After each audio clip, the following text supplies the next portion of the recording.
ভেতর থেকে বদলে দিল। সিনিয়রদের পায়ের ঘুঙুর বাজছে, হাত পায়ের বিভিন্ন ভঙ্গিমা তৈরি করছে ম্যাজিক।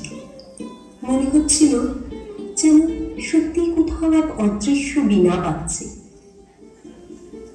আর তার সুরে তারা ভেসে যাচ্ছে। আমি নিঃশ্বাস বন্ধ করে দেখছিলাম। সেদিনই মনে হলো আমি নাচতে চাই, আমিও ওই সুরের ভেতরে ঢুকতে চাই। তারপর শুরু হলো আমার শেখার দিনগুলো। প্রথমে খুব কঠিন লাগতো। পা ঠিক মতো করছে না, কিংবা হাত ঠিক মতো উঠছে না, কখনো ভঙ্গি ভুল, কখনো মুখে কোনো ভাব নেই। একদিন একটু মন খারাপ করে দাঁড়িয়েছিলাম।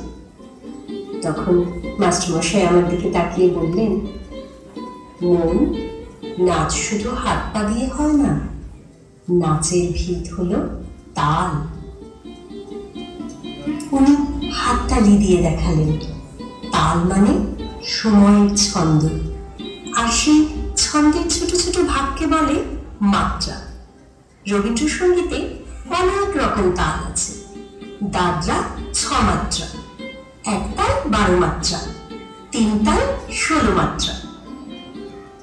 নাচের কাজ হলো সেই তালকে শরীর দিয়ে অনুভব করা। তারপর তিনি তালি দিয়ে দেখালেন, কাহার বা তাল হলো 1 2 3 4 5 6 7 8।